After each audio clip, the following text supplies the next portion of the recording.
欢迎收看关键时刻，我是钟老和。全球的股民因为中东的战事，真的像搭云霄飞车一样，每天的股市上上下下，涨涨跌跌，大家心脏都快受不了了。直到今天，太好了，现在全球股市大涨，包括台股、亚股、韩股，全部都回了神，涨了回来。但是我们要问的事情是，为什么是这个时候全部都涨回来？这恐怕是伊朗现在真的是面对他的最终章了吗？你看到现在川普已经把他的护盘舰队全部都派了出来，而除了川普之外，全世界更也出动了护盘舰队。除了英国、德国、法国、澳洲、日本之外，你能够想象，连美国的这个死对头，最近一直在吵架的加拿大。卡尼竟然说什么？我们不排除也会出兵到中东去。你看到中东国家简直是气炸了，除了沙烏地阿拉伯直接说我要继续打下去之外，你能想到，甚至连卡达这个中立国直接讲非常白，我不中立了。而且美媒甚至还报道，中东至少有10个国家已经私底下跟他们拿所谓的目标资讯。今天你美国跟以色列要轰哪里，算我一份，我来帮忙你打。而这伊朗的乱打战术，现在也捅到最大的马蜂窝，他们的飞弹竟然飞到了土耳其，被北约的防空飞弹给打了下来。别忘了，土耳其是北约的一份子，当北约一个国家被打之后，它会有触动集体的自卫权利，等于是32个国家都要对伊朗来宣战，所以这代表一件事情：现在第3次世界大战真的来开打了。所有国家3到40国家全部都聚集在一起，而他们的唯一敌人只有伊朗，而此时此刻也是伊朗的末日。好，我们现在介绍今天的来宾，第一位财经专家黄世聪，大家好；时评人张宇轩，好；真媒体人姚慧珍，大家好；真媒体人吕国珍，大家好；专家林廷辉，大家好。好，最后一位桃园市议员黄敬平，大家平安。钟哥，我们刚刚讲为什么今天全球股市终于涨？我昨天摔得很痛，对，心脏会痛。今天全球股市全部都拉了起来，回神了。我们昨天讲，川普已经说我的护盘舰队已经开去了，荷姆斯海峡会通，没问题的。结果现在除了川普之外，全世界的护盘军队也都开去中东了吗？没错，昨天亚股跌得稀里哗啦，韩国跌了12%嘛，那我们这个台股也跌了这个1500点左右，就今天全部都反弹了。韩国股市昨天跌12%，今天涨了这个9%啊。那日本股市也涨了这个1000多点，台北股市当然也涨了大概800多点。为什么会涨起来呢？因为很简单，川普打 pass 了，大家很怕说这个所谓荷姆斯海峡被封锁，对不对？没有啊。如果有必要的话，美国海军将行经荷姆斯海峡的邮轮提供安全的护航啊！我照你们的。对，然后提供还说什么？他说啊，我也可以提供你保险啊，这样的状况。而且现在暗示什么？我说，这个荷姆斯海峡又不是只有我的问题啊，你日本也要来啊，对不对？所以日本不是也说，不排除他们也要到这个地方去。这很可怕。从英国、德国、法国、日本、澳洲，对，都说要去。川普玩这一招，他真的用，反正油价暴涨之后，紧张的是谁？紧张我的通膨会上升，可是你们的生命线会断啊。所以日本紧张，韩国紧张啊，连中国都紧张啊。对，你就知道这个局势不一样。那当然，现在法国啦、英国啦都去了嘛，对。那加拿大也说，我们可能也要加入这样的战局，德国也是嘛。所以看起来的话，现在全部世界围殴这个所谓伊朗，因为你这样，因为你让封锁荷姆斯海峡，让油价暴升，这是绝对不能够做的一件事啊。而且现在对川普来讲的话，我跟你说，他现在顺风的很。对，你知道顺风到什么程度？美国国会原本民主党就看不爽川普嘛，就说我们要这个在参议院呢发动一个动议，就是说我们要他不能够作战，不能够战争，你要获得国会的合可。就没想到，那原本呢，他们这个国会里面来说，参议院呢是一败一败，你知道一败一败的这个程度，就没想到居然有民主党的议员倒戈啊！你打得好，对你打，对，倒戈之后就过了，就没办法推这个法案，没办法推这个法案是什么意思呢？川普他不需要国会的同意，国会同意我嘛，所以等于是又打开了一个大门，没有人挡得住他的时候呢，现在有一个人瑟瑟发抖，那个人瑟瑟发抖叫习近平。那今天中国开两会之后，他说，我们的经济成长率4.5到5%，不是5%吗？没有5%，它下调了，没有办法保5都很难保4.5，所以现在变成是30年新低。但是为了因应外在局势改变，他把军费往上调，对，因为他怕到他看到这个美军的这个打法，他真的吓到发抖啊！哈，那甚至你看卡尼最近的这个加拿大总理的卡尼有说，我们要加入这个中东的战局嘛，而且他现在还接受媒体访问说，我们跟中国没有那么好啊，哪有那么好？外面哪有说这个川普一直说我们跟中国很好，我们没有啊，好，甚至还爆个料，他爆这个料，他说习近平曾经放下姿态，跟要求各国领袖不要在公众场合教训他，然后借以保住他在国内的政治权威。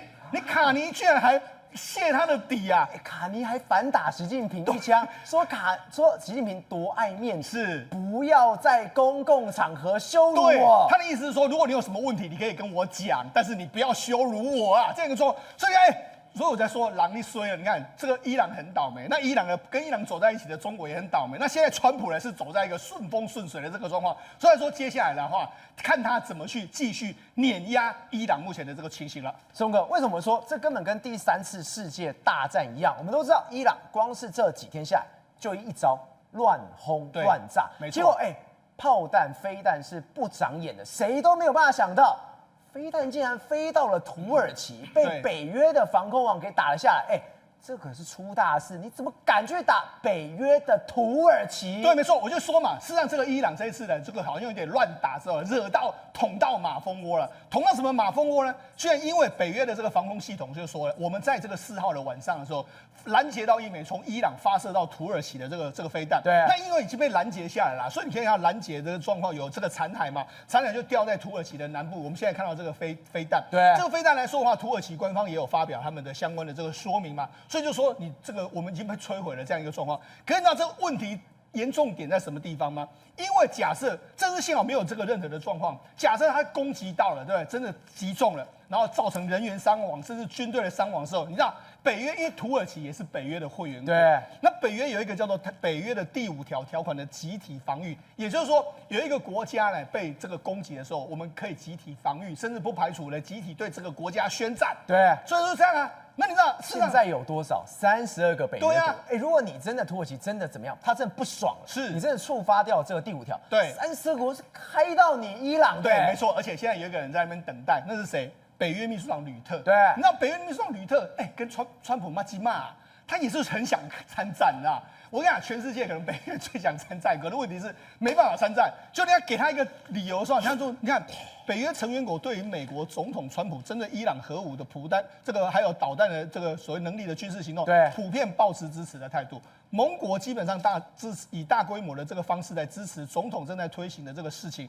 然后也实质的这个协助美国在中东执行相关的任务。所以说，如果假设真的要参战，他们也会参。这样北约的这个战力来说不容小觑，它是全世界最大的这个军事同盟嘛，对。包括说，你看有这个美国的军队之外，他目前有300万的这个现役军人，还有核武、航空母舰一大堆，然后包括说英国、法国等等国家，它的军事还有资源傲视全球。然后有非常多的这个所谓隐形战机啦、精准的这个武器啦、太空侦察，还有网络方面拥有更多非常先进的这个技术。假设真的去，你看它的航空母舰有17艘，一大堆有了没有全部去的话，你能够撑得了吗？你看就连什么，我跟你讲，现在真的是全世界的，除了川普最疯狂之外，还有另外就是普丁嘛，对。那普丁呢，他这样，他跟这个乌克兰打的时候，你看他有一个条件是什么？你乌克兰绝对不能加入北约。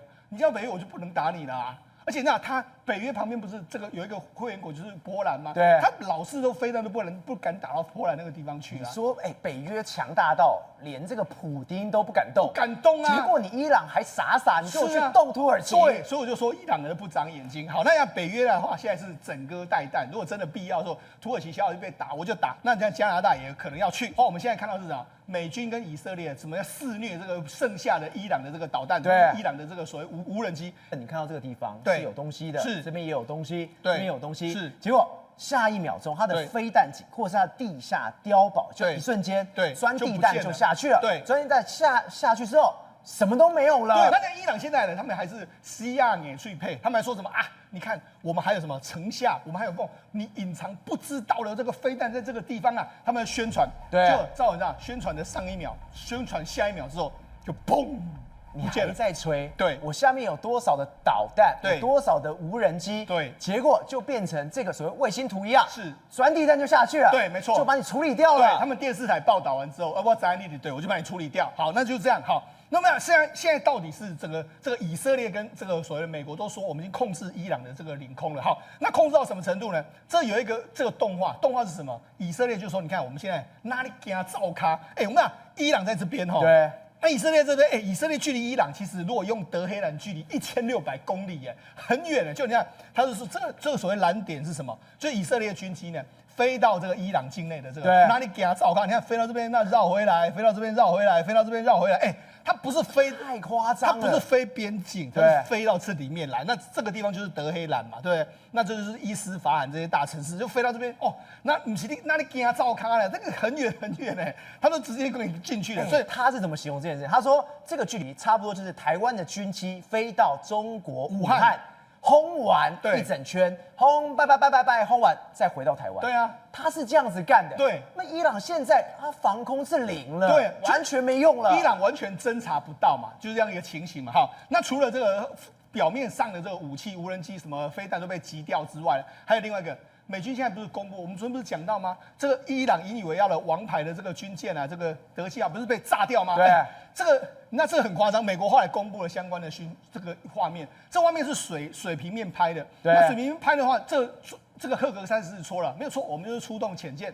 这是2次大战之后第一次有看到全世界用潜舰用重型鱼雷轰打。对，这个重型鱼雷我们台湾也有买。就打到它的这个下边嘛，MK48，对，出动了，对，就是炸，击中它下方的龙骨。那你看一个水面上一个爆炸，哇，水面溅成这个样子的时候，你看到那种铁达尼电影的时候，对，这个船断成2截，那马上就扣这个所谓斯里兰卡跟来救我啊。那斯里兰卡当然救了一些人了，但是没办法，你看美国就说，你看太容易了啊。那另外一个，美国的国防部也公布，就是说这几天的伊朗的飞弹发射数量，你看从第一天的开始一直慢慢减少，所以看起来的话，美国这样持续打击的时候，伊朗的发射井就不见了，就慢慢的减少，甚至连无人机的攻击都变少，所以现在等于是伊朗几乎是没有什么太多的反击的能力。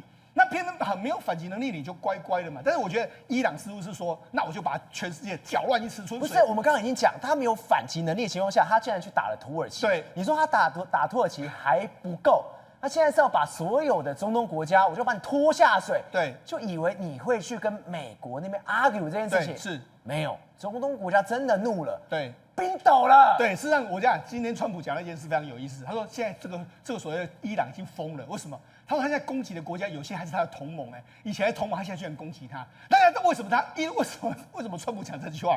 因为呢，伊朗居然去攻击卡达。卡达过去对你也不差嘞，卡达一直在这个协调，对，就没想，你居然攻击我，为什么？你看这个，因为过去一段时间来说，卡达有65颗的这个导弹，对，然后还有这个12架无人机攻击我，卡达，然后卡达就说，原本我是中立的，那你既然惹得这样，我就决定要加入这个打击伊朗这个行列了哈。那他就说，我们要跟这些国家共同来分析。你看，我们现在看到就是卡达被攻击的这个画面嘛，而且他被打完之后，他还说什么？目前有超过10个10个阿拉伯国家跟美国索取目标讯息，是准备协助美国共同对抗伊朗的威胁。对，没错啊，我讲这个是类似杀人父母，你夺我钱财那样的天，这个所谓不共戴天之仇啊。所以呢，他马上我不杀你，我还是人吗？对啊，没错。那你知道伊朗也知道说，不对，我这样打错了，他赶快打个电话，伊朗外交部就打电话给这个卡达的总理，就说不是啊，我们没有，我们是美军，我们要打美军，但是我们不是要刻意要袭击卡达。但问题是，你对卡达的 LNG 的这个天然气生产造成影响，你觉得他会理你吗？他不想理你，所以他现在就准备要加入这个对打击伊朗的这个行动。那你想说那卡达不过是个小国家嘛，那加入这个什么没有？我跟他讲。卡达是全世界最大的天然气国家，他钱多的是啊！今天伊朗打错人，他打到全世界最大的氪金玩家。对，没错，他就说，你看我们用一个形容词，卡达他准备要派遣军队加入美军嘛，他军队的特色就是不买旧货，不买二流，你给我最好的，你给我客制化都没有关系。好，那我们客制化有什么东西呢？你看陆军方面有 Leopard 的这个2A7 Plus 的主战坦克，对，它这是德国的顶级版，它是 Plus 哦，对啊，它是 Plus 哦，它是德国专门为沙漠地形设计的 Plus 然后已经交了62辆那空军方面来说的话，法国最新的 Rafale 的这个阵风这个战斗机它也有然后 AH-64E 的阿帕奇攻击直升机也有，还有美国，因为美国是全世界最大的军火商嘛，对，专门为卡达客制化一个全球最先进的F-15的版本，叫 F-15QA，专门 for 卡达，对，好，那这到底多厉害呢？那前一阵子来说啊，事实上。之前的这个卡达跟这个所谓的这个伊朗曾经有一些攻击的这个状况。那 F-15QA 来说的话，它击落了2架这个伊朗的这个苏24的这个轰炸机。对，那为什么吗？因为它的这个飞弹是特仕版的，也就是说我特别设计的，它是特仕版的超远距。对，没错。那因为伊朗被打下来之后呢，因为什么？因为他们根本就不知道有载飞机来啊，就根本没有看到卡达这个飞机啊。在远远的地方，对啊，人家已经发射飞弹，对，没错。等你发现的时候。你不知道，你已经没命了。对，没错，这个目前的 F-15也是美国非常重要的这个重型的这个攻击机了哈。那当然了，美国来说啊，它是用这个新型的这个。让这个所谓卡达的这个鹰2的这个飞行员呢，说啊，输入电脑能用电脑处理，然后转换为电子讯号来驱动这个的发动机，然后使得这个电脑能够精密的控制飞机的姿态，所以等于是电脑可以帮飞行员飞哦，然后实现了人类无法做到的高空的这个弹性的这个性能，然后配备12个空对空的武器挂点，所以你看它下面有非常多武器挂点，对，然后甚至可以搭载多达22枚的空对空的这个飞弹。远距离远超过传统的 F-15的8到16枚，你看它22，8到16，所以这等于是这什么杀器呀？对，这是一个升级版的 F-15。好，那么到 F-15来说啊，如果美国的最新的是 F-15EX，几台差不多是高清版呐，9000万美金呐。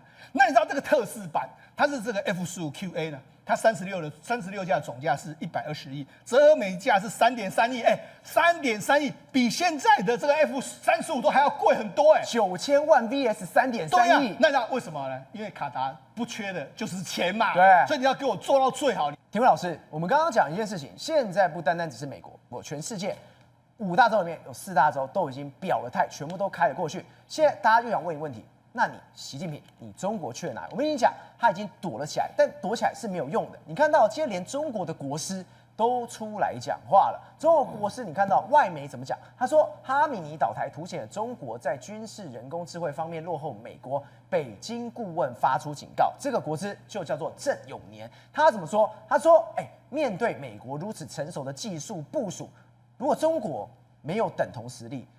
将会面临他国的霸凌的危机，而且你的 AI 东西不要只用在娱乐上面，你再不导入军事，中国真的没有戏唱了。对，这个郑永年是谁哈？我想很多人应该都很多过往的记忆都晓得哦。他曾经也倡议提醒哦，要求中国把清华大学改成叫习近平大学哦，所以被称为叫中国的国师。其实他现在人是在香港，以前他在新加坡教书的时候，因为犯了一些性骚扰案子，所以都跑到了香港。这时候他提出了一个要点哦，他提出什么要点呢？他说中国现在你搞的这个所谓的 AI 呢，都只有用在民生方面，都用在一般的日常生活方面。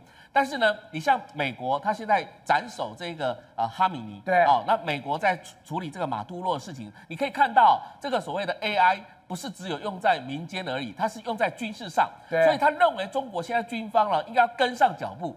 但是你觉得中国军方没有想要做 AI 的这事情吗？当然想啊，当然想，早就仿照美国，想要去抄袭美国的东西啊。关键是什么东西？人家川普就不给你嘛。所以你看到美国现在很精准的去打击伊朗的各个设施，打击伊朗的相关的政治人物，它是有它的前提要件的，而不像你郑永年直接是讲说，你当然。我们讲说学者当然很多打嘴炮了哈，直接嘴巴书生嘛，书生论国来讲的话，基本上没有什么太大意义。但是重点是中国能不能做得到？他有没有去思考一件事情？为什么中国会被抵制？为什么中国现在做不到 AI 的军事化？因为是中国体制的问题嘛。所以你看到有人这个网友把这个所谓的伊朗的国土跟这个中国大陆的这个国土来做匹敌啊。当然，这个情况之下呢，北边的话可以到山东、荷兰。南方对，南方可以到这个广西，甚至呢给它划到越南去了。然后西边可以到达武汉、重庆那一带，然后东边来讲就是靠海。但是你知道，2艘航母战斗群就可以彻彻底底的去瓦解掉整个伊朗所有的这么范围那么大的一个国土。那台湾呢？记不记得以前人家说台湾是不成的航空母舰，不是吗？那台湾的，你看至少在地图上还看得到。如果你现在地图上你要画出2艘航空母舰，你怎么画呢？也就是说，台湾比那个2艘航空母舰大得多。在台湾这个上面来讲的话，有多少的能量？如果是把 AI 军事化来讲的话，甚至于说比2艘航空母舰更加厉害。对，那你有没有可能也是可能被美国或者是说西方国家联合起来被入侵的对象啊。刚刚世聪报告的那一艘军舰，伊朗那艘军舰，对，你知道它在哪里被打吗？它在斯里兰卡南方的公海上被打。那请问一下，斯里兰卡这个地方离伊朗多远？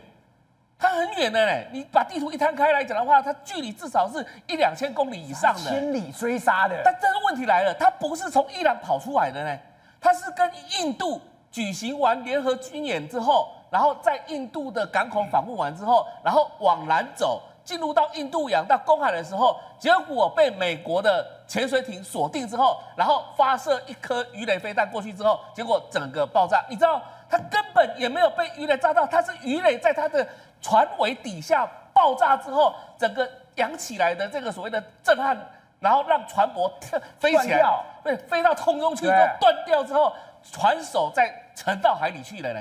所以你看到它美国一颗而已。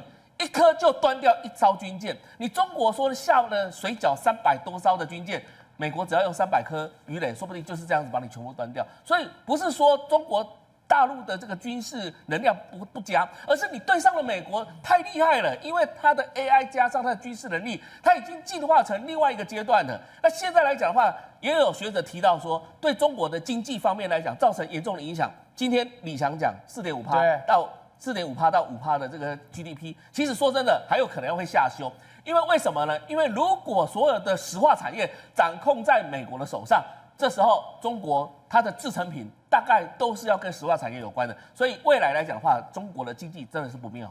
国文哥，现在的局势已经够明显。我刚刚讲，现在不单单只是川普把他的护盘舰队直接推了出来，是全世界的护盘舰队全部都出来，所以你要站对哪边非常重要。我们再讲一个人，李在明。李在明现在已经在干什么？他真的要把这个国家真的要推向灭亡了吗？李在明真的变成一个误国者吗？别忘了，他之前在去年的时候一直跟大家讲说，房屋不要买，你把钱投到股票上面。就我们讲哦，韩国股市这几天跌得跟什么一样。当他快不行的时候，这时候李在明赶快才抱紧美国爸爸的大腿，紧紧的抱着，死都不放。所以选错总统真的很严重。所以现在韩国的不管是他的在野党跟执政党，执政党叫共同民主党，在野党叫国民力量党，赶紧出来补破网，把他们总统李在明闯的祸赶快补回来。所以他们现在的决议就是，赶快在7天内，从今天开始7天内要赶快把3500亿的预算赶快审过，赶快来让表态来挺美国，不然李在明捅的祸又会很严重。所以现在他们非常急哦，今天已经5号了嘛，12号之前要把整个预算案通过3500亿，包括法案通过，然后赶紧跟美国说我愿意投资你。所以2个党总统当然是总统就没有出现了，可是在野跟执政党都知道，这个时候最重要的是什么？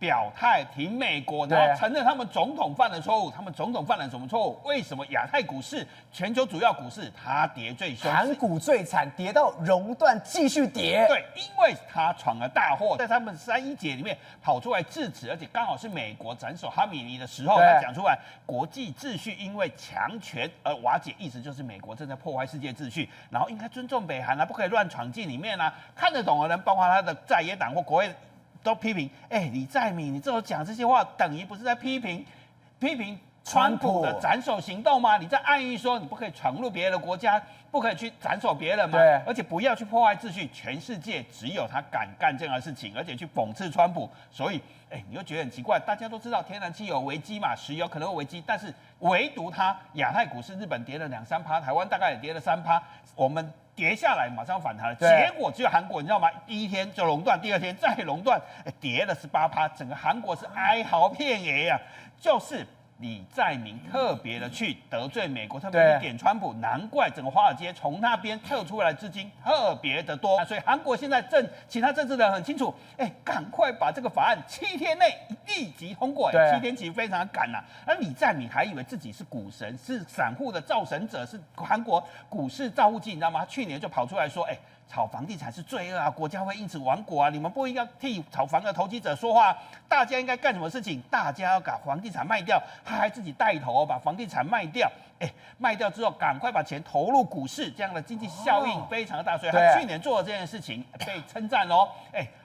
他甚至连把自己的房地产都卖掉，我带头做起来，大家跟着我走。对。一起加入炒股，结果现在韩国股民怎样？2天跌了18%，所以很多人就这个人叫尹炳善，他就跑出来说，我年初的时候获利高达1亿韩元，结果现在已经在赔钱，一切有如幻觉。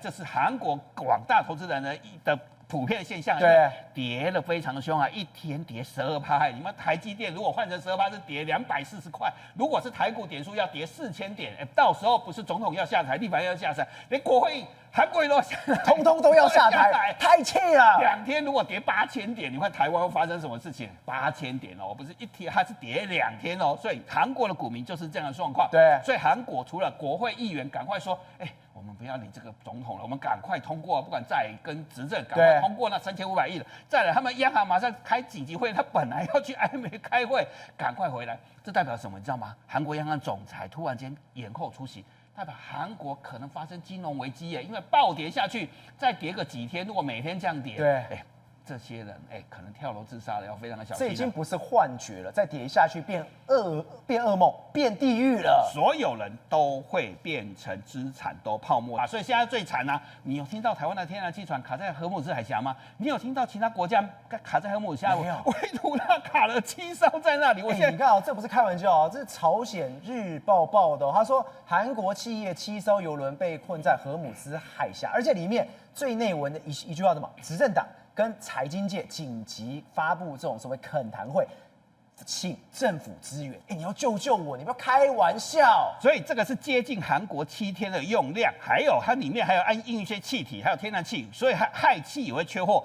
连他们晶片低院的生产都可能会出问题。那所谓的请政府支援代表什么？现在各国，包括你说的什么加拿大这些国家都要出兵嘛，台湾也要出钱帮忙去啊。我们可能会援助以色列啊，援助美国啊。虽然我们不一定派军舰嘛，可是大政府要支援代表什么？大家要赶快表态。你一表态，一起维护荷姆斯海峡的和平，你的邮轮就没问题啊？难道要叫美国人免费替你保护他吗？今天不管是执政党，不管是财经界，是地方人都讲李在明，你要看清楚局势，真的不要害死我们了。所以韩国的问题并不是只出在所谓的这场战争，而是李在明的态度。他从3月1号搞这些态度，其实让美国人非常担心。所以现在大家在撤出股市，可能会担心一件事情是什么？后面的232，因为它的股市靠的是谁？根本不是靠总统卖房子去靠美国的，靠 SK 海力士跟三星，他们是靠什么赚钱？卖到台湾去做成 AI 晶片。如果到时候232晶片没有过，你没有权利的去挺这个法案，到时候才是真正的大问题。可能美国这些下单给台湾的美光跟美国的美光，你海力士到时候混什么？所以他们现在很紧张的是，原来选错总统站错边才是他最大的问题。宏观取材，厘清真相，犀利精准，深入剖析，时刻掌握关键新闻时事，不漏接。老时段，新气象，我是钟浩和，关键时刻2.0，全新出击。